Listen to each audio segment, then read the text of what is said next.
Howdy folks, I'm Mama Cass, welcome to my channel and thank you for joining me. So you saw me put down some nail bases to try and protect my actual nails. So here I am a day or two after that to elongate or make acrylic nail extensions onto those bases using paper nail forms. There's the nude acrylic that I made up for the nail bases, and then I've got a blue acrylic that I've made up, and I just show you the process as I go along.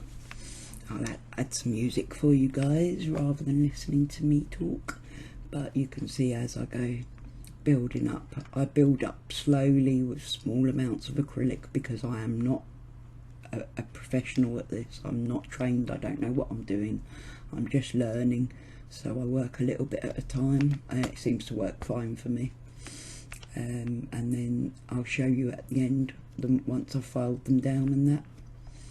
Okay.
What?